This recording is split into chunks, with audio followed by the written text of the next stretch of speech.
Hello, and welcome to Iacon Underground Radio for the week of June 7th, 2017. I'm Jen. I'm Alex. And I'm David. So it's June. That means things are only going to get more and more movie-related. Oh, dear. So I hope you are all prepared. I actually posted a photo to Twitter today. That's our Twitter is at IaconUG, of a Schick Hydro Man store display that I saw at Walgreens today. So there's also been a Enterprise car commercial, various other things, some crazy sort of distressingly topical government immigrant organization. I don't know, is it an ARG or is it just a thing? I guess, I don't know, every Transformers news website and even the wikis, Twitter had bits of it. I haven't paid attention to a goddamn thing about it. I think I retweeted one or two on our main Twitter feed. But yeah, there's some kind of thing going on about the people hunting down Transformers, and it's all very ARG-like. Yeah, I know.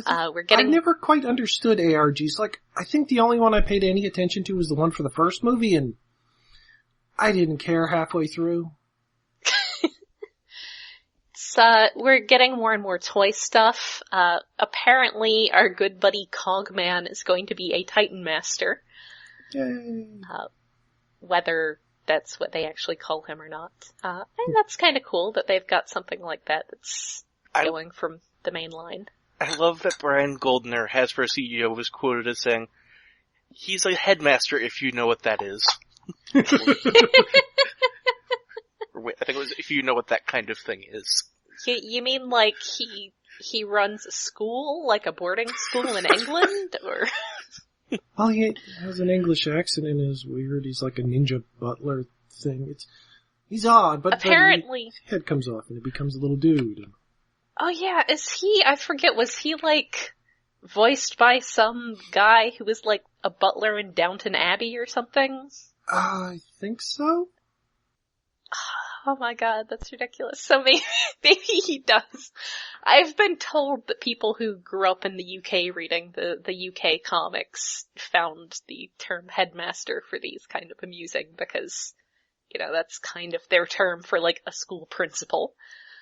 So, but yeah, he will come off. He can apparently attach to at least one other guy, a Decepticon named Nitro. Yeah, Nitro's head comes off, but does not become a little dude. It just comes off. and does Bumblebee then have to carry it around and makes fun of it? I don't know, but Nitro's been the nicest looking design of the toys I've seen so far, so I wanted him anyway, but the fact that I could take his head off and people could carry it around, he could pose him in such fun ways, like people stealing his head. It's a friend of mine had a figure of Christopher Walken's Headless Horseman from that Sleepy Hollow movie from a little while back, and it was just great to just both put his head on things and put other heads onto him. I know at some point somebody's figure of Asuka from Evangelion had Christopher Walken's head on it. Oh yeah, that's delightful. That's the fun about a lot of Japanese toys and swapping parts. Yeah, so I suppose him being, if he's actually in the movie as a human-sized guy, it's a lot more acceptable that his name is Cogman, because, then he would presumably be if he was by himself with a bunch of humans, that would be his distinguishing characteristic, versus his distinguishing characteristic being 20 feet tall. So, I am kind of desperately hoping that we're mispronouncing it, and that in the movie it's Cogman. I hope so too. I mean, if he's British, it might be if you've heard any interviews or any convention panels with some of the British creators. Hear about the Decepticons. So yeah, maybe it could be. Actually, since I know at the very least Simon Furman pronounces it that way, I feel that should now be canon. That's actually Decepticon. Also, there is a guy named Ravenspar, who is an Autobot, and also, the surname of my next D&D character. So. Yeah, but the weird thing, he's, black repaint of Robots in Disguise, Legion scale, whatever the little ones are, Soundwave. So yeah. And he's not painted with, like, Soundwave's face. He has, like, 2 eyes painted on it. And it's such a bizarre little thing, but he's called Ravenspar, so I kinda want him. So is he gonna be... I'm assuming that anyone who has a repaint is not actually in the movie. Is Sir not appearing in this picture? Well, yes. Well, I think one Not of the other necessarily. things in that size was, like one of the, Decepticons that, or something, is just a repaint, a breakdown, or something. Mm-hmm. Because with the little toys, they just use whatever they got on hand. Yeah, I mean, I'm not counting stuff that's redecos of other movie toys. I mean, stuff that's redecos of Prime Soundwave. So yeah, that's interesting. I mean, I guess that stuff we'll all be finding out in a few weeks. Yeah. So yeah, there's a picture of the Hot Rod toy. There's pictures of various things. I mean, this stuff is just gonna be coming on heavier and heavier as we get to the movie. Yeah. And then probably it'll ramp up for a week, and then it'll all be on clearance. Well, it'd be nice for some of the things. You know, as a brief aside, I remember when the Jurassic Park toys came out like a week before the movie, and that was like, oh my god. Like, it's so early. And this isn't just a Transformers thing. This is so many toy lines get the toys out on the shelves so far ahead of the movie that by the time the movie comes out, you're actually kind of meh on the toys. Yeah. I mean, I guess they want market penetration. Yeah, you want them out at the toys. peak time when the things are out, and it takes so long to get that many toys into production and shipped and in stores that it's a strange mess of windows. But You back want in them the on old days. Want them on shelves before and at the start of the big marketing campaign for the movie, and having them as part of that marketing campaign at this point. Back in my day, you waited 8 or 9 years for the Aliens toy line to come out. And we liked it. What wasn't it like? I like how, like the original animated Transformers movie, the toys, new characters for that movie came out after the movie? Like, by the time it was on VHS, I think? Yeah. Well, yeah, that's what I mean. I mean, apart from the outlier that is the alien stuff. Yeah. And even that was at the time pushing more of the tie-in with the comics. But yeah, it used to just, I think the Godzilla, that Godzilla. The Godzilla. Godzilla, what was it, 1997? Godzilla 97. 98, somewhere around there. Yeah, I think it's 97. I vaguely recall it being 1997 because that's when I was working at a mall bookstore because I got to be the person to put the display out once the street date arrived. But that had a street date that was like a week before the movie. Or maybe it was the day of the movie. I remember it being it was a big spoiler because what he actually looked like. What yeah. he looked like. Anyway, so yeah, it just seems, I can definitely get behind the idea of the toys being pushed as part of the marketing campaign, being more important than people not being sick of seeing the toys by the time they've seen the movie. And maybe, I don't know, maybe I just have residual feelings about that from Titan AE, where I think the toys were sitting around for a good month before the movie came out. Oh, yeah. Well, that's still better than the first G.I. Joe movie. Or was it the second one that was pushed back? One of them.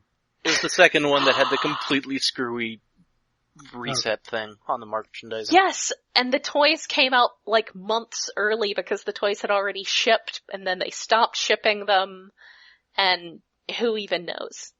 Bruce Willis. Anyway. So in non-movie related news, we have, pictures now of Masterpiece Dinobot. And of course when I first saw mention of it, I was thinking like Masterpiece Dinobots.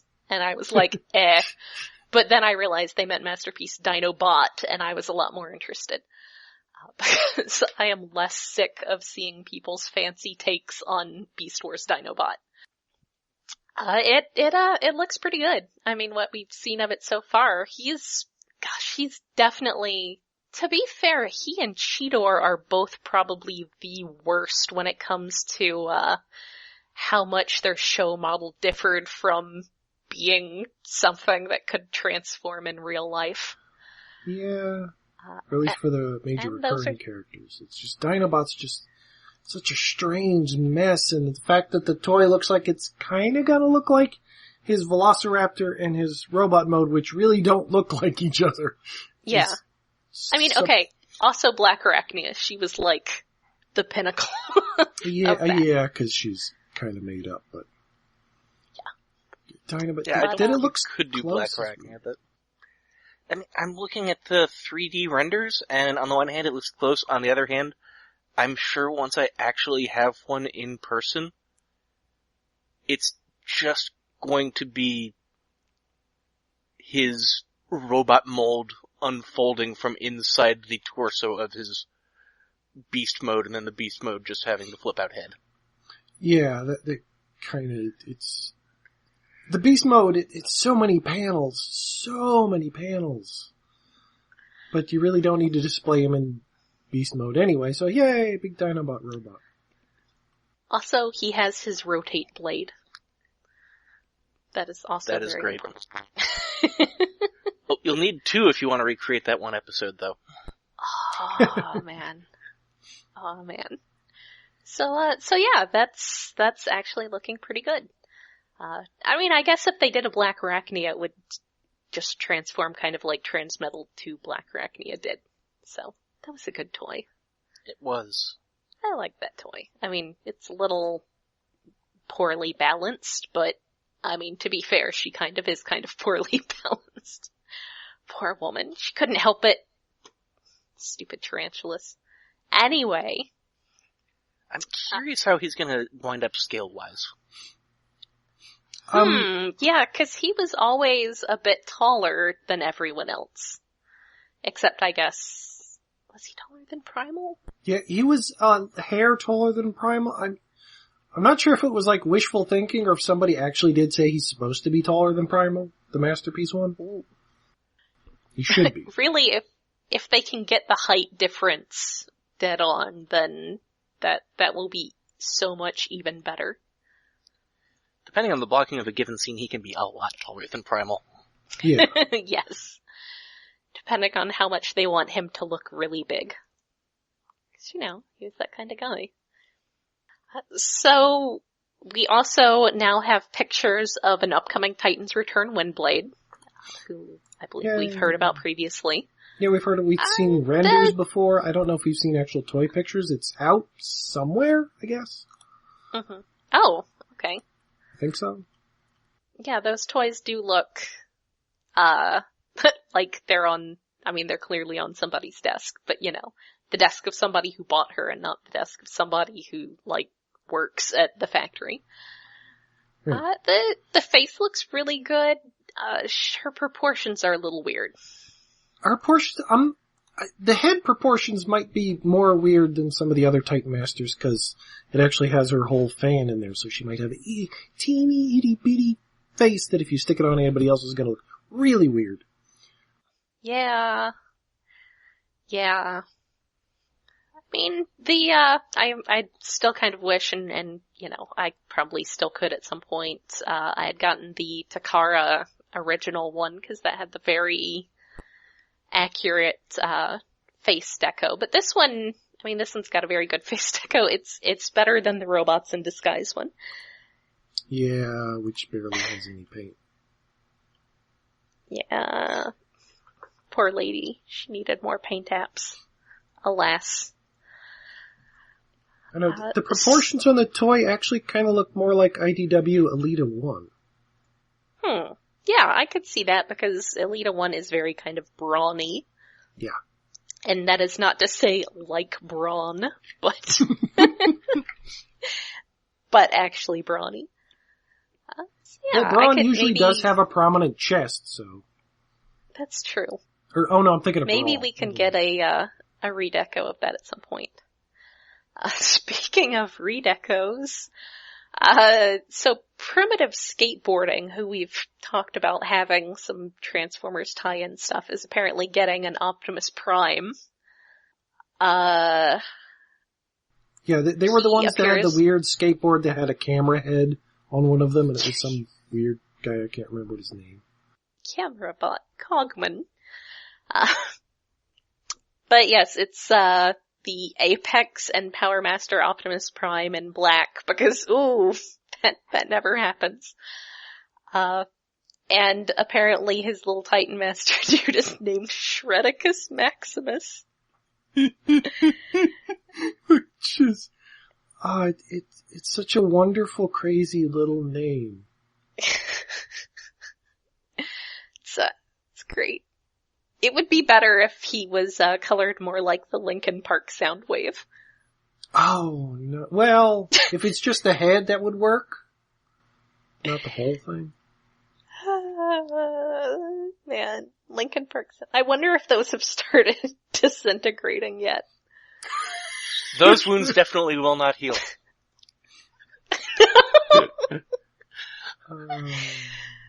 Oh, that was...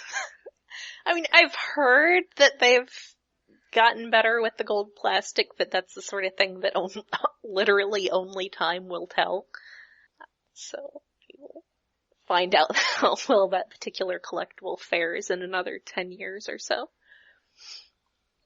So yeah, one last bit of actually comic-related news before we move on to the comic book for this week. I had one other toy news before that, too. What? Oh, go for it. Tell us about toys. Primus. Oh yeah! Oh right! I almost read about that.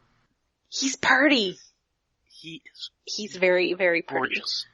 He's fantastic looking, but he's not like $150 gorgeous looking, which is his price tag.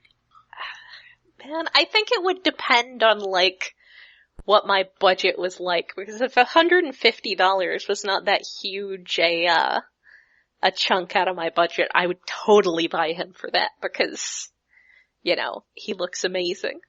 If he was 100, maybe, but 150. I don't know that I would eat ramen for him, but he's pretty great. Oh, he's so pretty. So is he, like, evil? Yeah, he's purple and blue, except for you transform him and he's got like a orange Hawaiian shirt on underneath. I mean, he's evil colors. Yeah. If that's what the one that came out during Cybertron had looked like, I would not have sold it. Oh. Yeah. Yeah, that's the thing. I still got the Cybertron one, so I don't need the weird colored one. My question is, how much of that is blacklight reactive? All of it. No, maybe not the orange, but I'm almost sure the rest of it. Yeah. Well, yeah, because he's got some all-spark blue on him, so that'll really help. Oh, it looks so good. Man, it looks so good. I want to touch it. I want to put it under a black light. I want to see someone explain to a kid what a Cyberplanet key is again.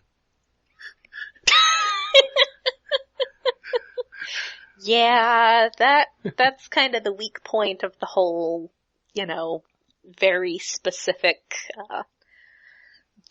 line gimmick things, is it makes it a little more awkward to reuse those I kind things. of love that based on these stock photos, they just went, fuck it, no deco for the Cyberplanet key.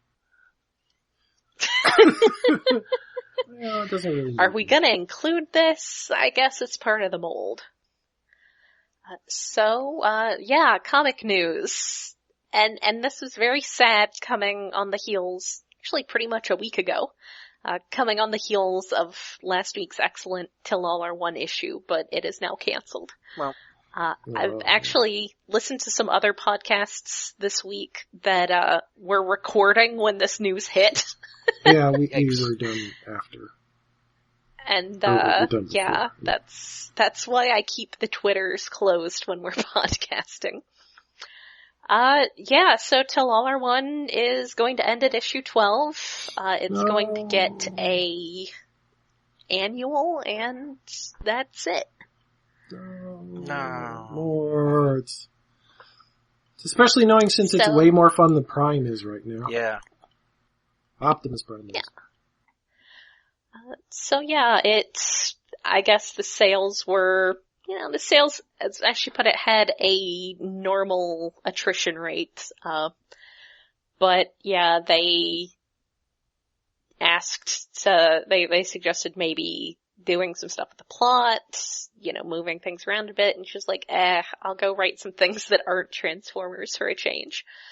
Which, she writes good stuff that are not Transformers. She wrote a version of, I think it's Hamlet from the witch's point of view or something. Wasn't it called Toil and Trouble? Something like that. I never actually saw it in my comic book shop, so. Yeah, that was good. That was like really deep and interesting and good, and I really hope that, I will be looking forward to seeing her other stuff. I would definitely recommend looking over that blog post that she made about it. She's got some various things, like some of her favorite things. Her favorite line, I think you underestimate the depth of my pettiness. Such a good line. It's just pretty great. But yeah, the stuff that she didn't get to fit in there is, some of it's like, I want to read all of those. Yes, I want to read all of those. Especially, and I think I've mentioned how much I like Metroplex, but giving Metroplex an avatar so he could move around the city and meet people like a normal bot. Like, so he could make friends. He needs to make friends because he is the lonely. Oh, and having Tall Tankor and Fat Tankor meet another tanker who's was a Micromaster, and they just don't like him.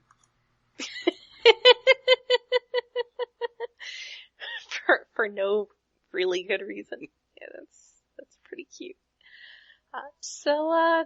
That's sad, but we got some really good stuff, and that shall never be taken away from us. So this week, speaking of comics with feels in, we've got a new issue of Lost Light. And this is the last issue of the whole Functionist universe thing. Yay, we're out of there with the depressing universe. I appreciate that after ending the last issue on Rodimus about to punch Rung, we then get the first page of Rodimus just punching Rung. Yeah. And then he's a little appalled that he just punched Rung, because come on. Poor guy. Just, you can't do that.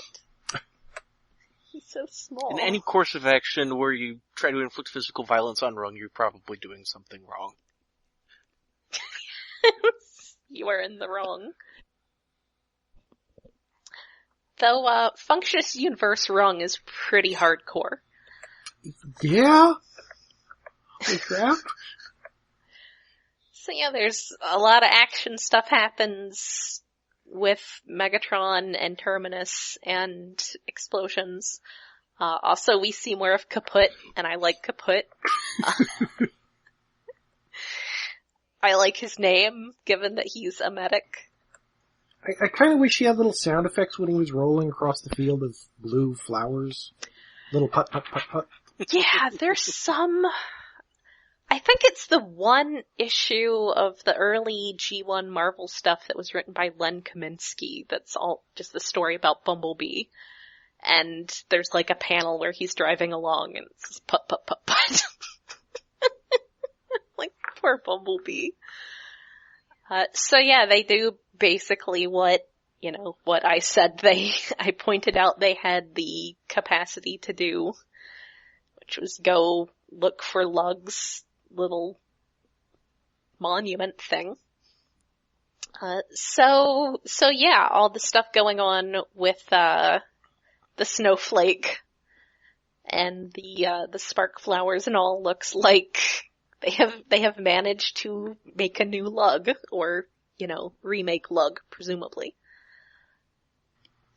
So which seems like if they have the right resources to make a new protoform, they can save anybody from the flowers. That's odd. Well, not It's necessarily. being applied as an exception, but Yeah, it's still exception, but the fact that it's possible. I mean, how many flowers are on the Necro world?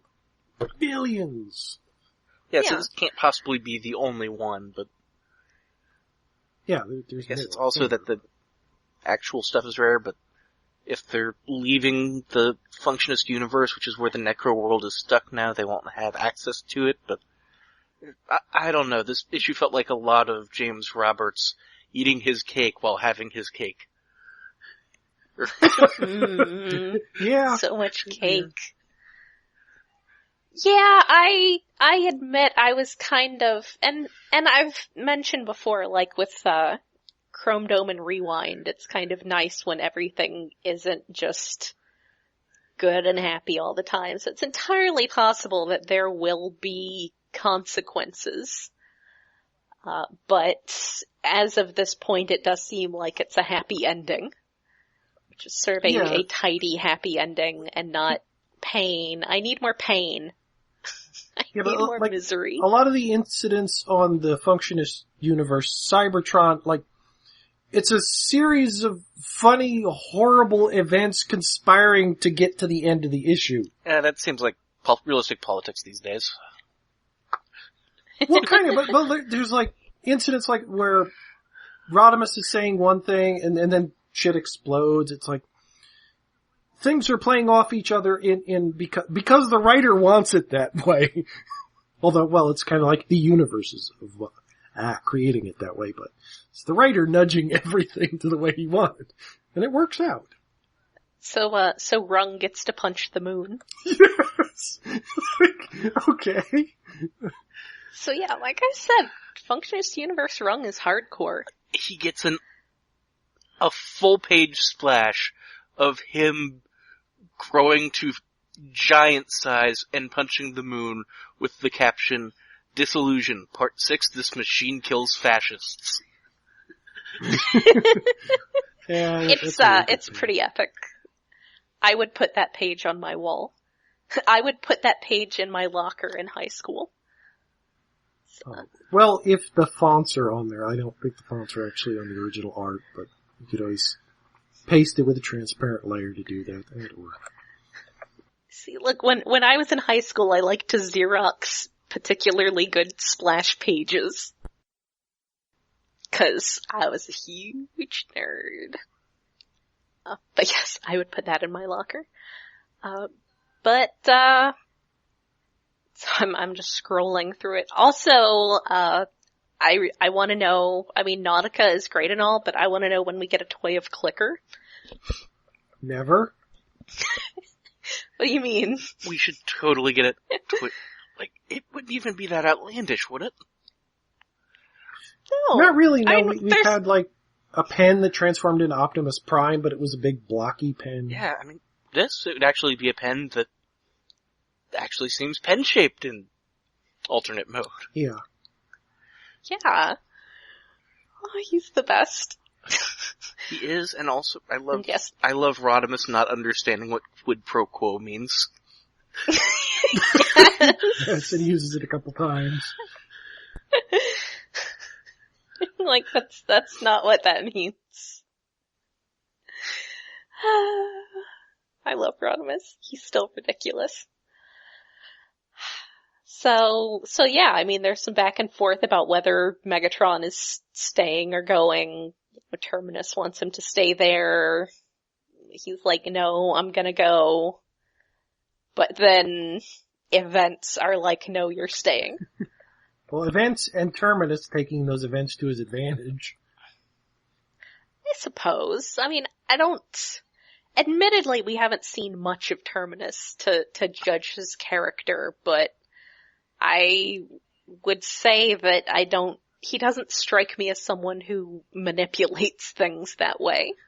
Well, no, he's not malicious, but he takes the advantage of everybody else runs to a teleport pod thing, and that one doesn't work, so they have to go to a second one, and then they call Terminus to say, oh, we gotta go, and Terminus just kind of neglects to inform Megatron about the change.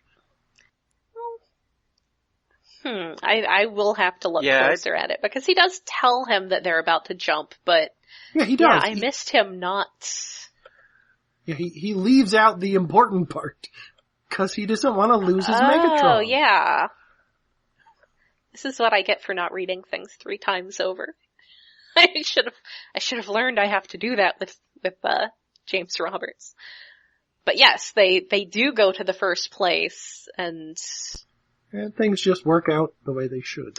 Yeah, because it just says it looks the same because it's, a jump pad, but yeah, the background and nearby, and so, Terminus! Bastard! Well, I don't know. I mean, to be fair, I can see an argument of him thinking that this is best for Megatron. And it is. Because it's what we thought might happen. We just couldn't figure out a reason how it would happen that everybody would be okay with it. Kind of, although Rodimus isn't okay with it, but Terminus uses situation to his advantage that, you're most useful here in this shitty universe. Yeah. So I am sort of curious how to interpret, Minimus talking about how they can't let him get away. Oh, I know exactly how to parse that. Yeah, there's only one way to read that. Rodimus was reminded of the fact that Getaway exists and was paralyzed with rage. Yeah. Which makes him really angry. I was overthinking it. I was thinking that there was some context to Rodimus's feelings about Megatron. How basically Rodimus seemed to think that Megatron was going to try to escape through all of this. No, but no, I think that's a much. I think the surface reading is the surface reading. The verbal reading, his anger at Getaway trumps his need to keep Megatron in line. Yes. So I don't think that is especially a take on how Minimus feels about Megatron. I think that's just, I think Rodimus is briefly shocked by the thought that Minimus might be comparing what Megatron is doing, not necessarily voluntarily here, to what Getaway did. Yeah. But yeah, I also think that name kind of, did kind of click something. I do like the reminder now that we're getting out of the Functionist Universe stuff that Rodimus has made a death vow so hard that he gave himself a redeco. Yes. So that's pretty hardcore.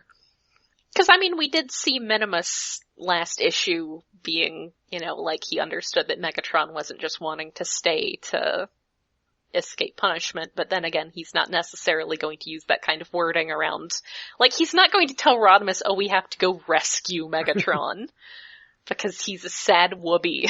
We have to take care of him. But yes, I get it now. I get it. This is the everyone explains this to Jen show. Well, maybe you can explain the last page. Because I'm still trying to figure out how to parse that. Oh, the last page. That one's... I'll tell you what the last page is. Do you remember who Roller was trying to contact? Optimus? Yes. So they're implying he's still alive in that universe. Yeah. At the very least, Orion Pax is there, and that's Orion Pax trying to get back to Roller and getting Megatron. And Megatron is happy because he wants to hang out with Babby Optimus. So, yeah, 'cause he's getting a second chance to be friends with Orion Pax that he missed the first time around. okay. So yes, that's pretty cute. That's pretty happy. But yeah, I mean, Roller's sticking around. He's still on the crew. Also, he is huge. He's so big. He's awesome. Also awesome Ratchet hugging Rung when they get back. Yes! Aw, and Rung is just like, okay. Poor Ratchet. That's some feels right there. Ratchet just feeling after all of that like he really needed to hug their Rung. I can't blame him. Aww. Yeah. So, but, I mean, Rodimus is clearly still angry about Megatron being left behind. But, you know, I'm sure, given how Rodimus is, I'm sure once Megatron has been, like, out of his field of vision for 5 minutes, then he'll forget that he exists, and then it'll all be okay. I'm wondering what the, I guess playing pieces here wind up being.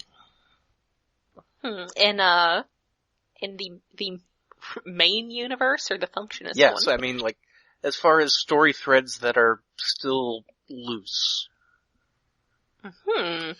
We do have kind of Getaway?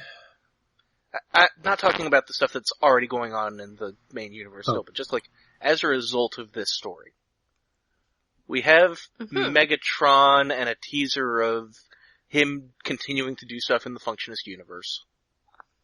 And my worry from the start on this one was that if you take Megatron off the table, he's going to come back in as a bad guy.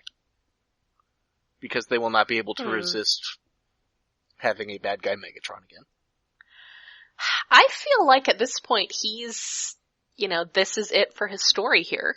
Yeah, that's it for this Megatron. Well, yeah. Oh no, maybe next we'll have Beast Wars Megatron. I brought that up in another episode, yes, and that would be great. Well, yes. But yes, Megatron is giving them all a speech on how they need to make the privileged more woke. And then...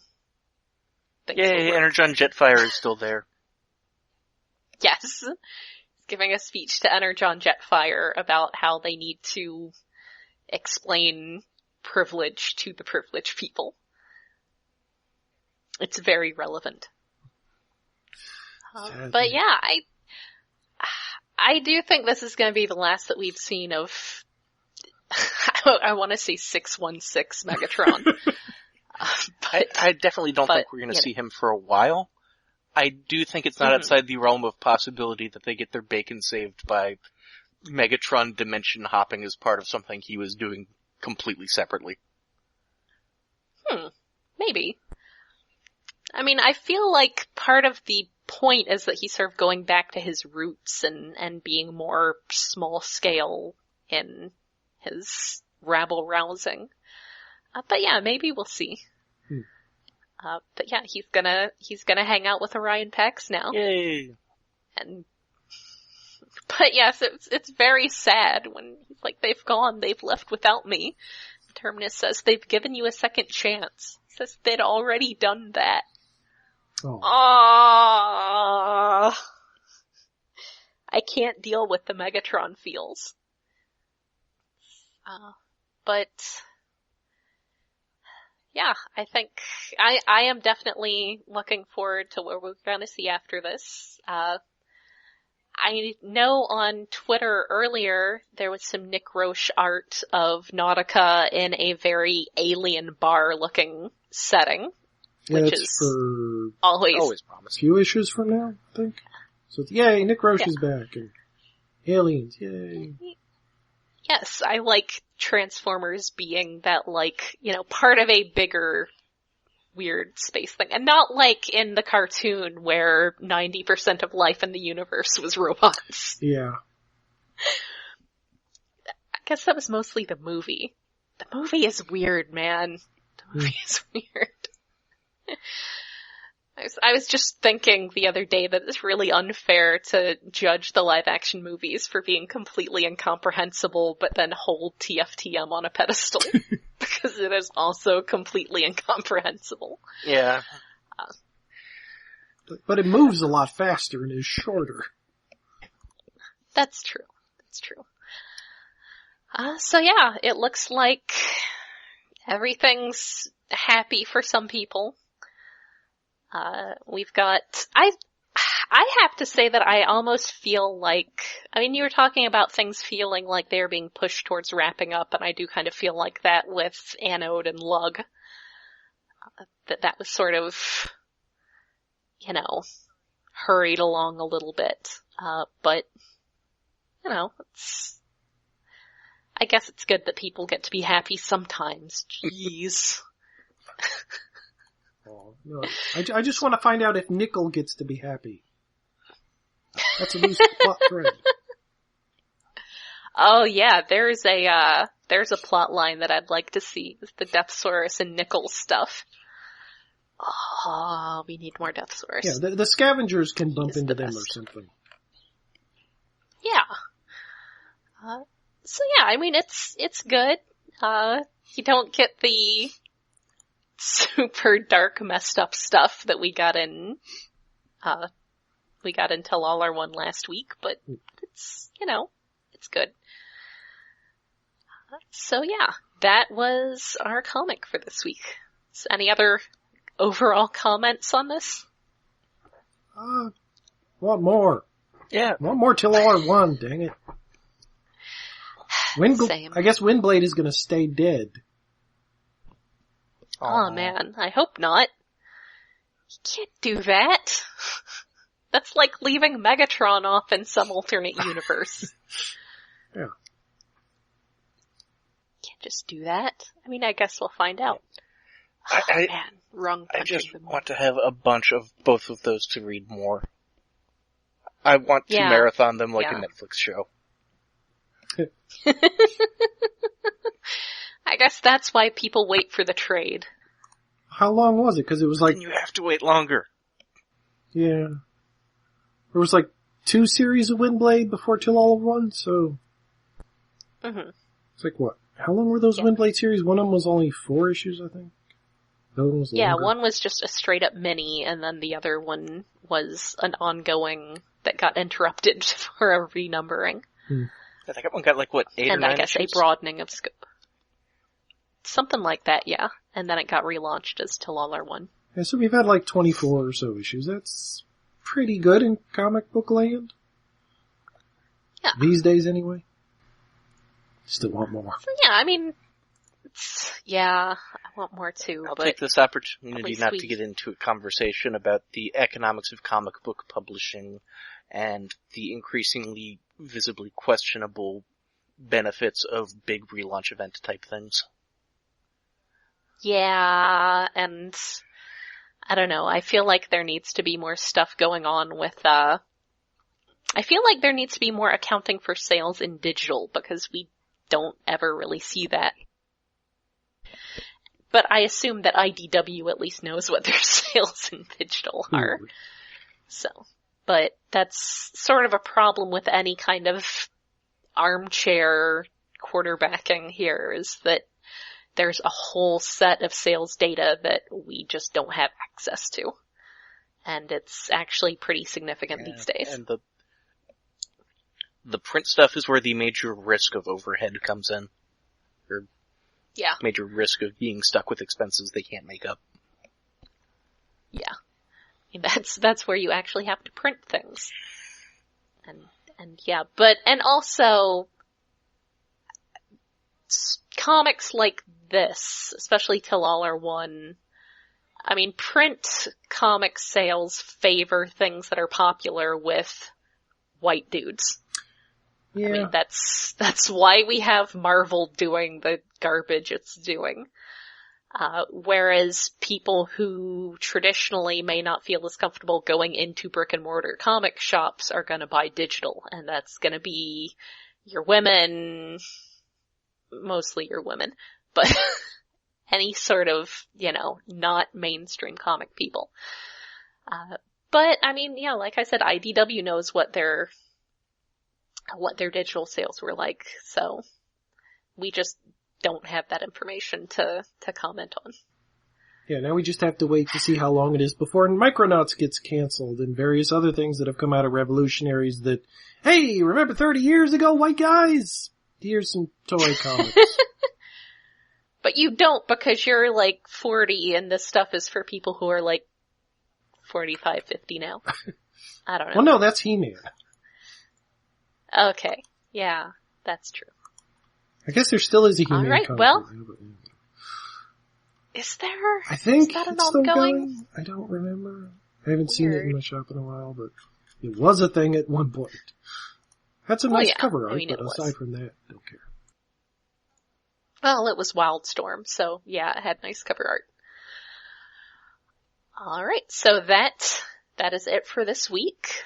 We will be back next week with, I'm sure, more ridiculous movie tie-ins. Yeah. So until then, this is Jen. And Alex. And David. Yay! Clicker! He ain't gonna get me a toy.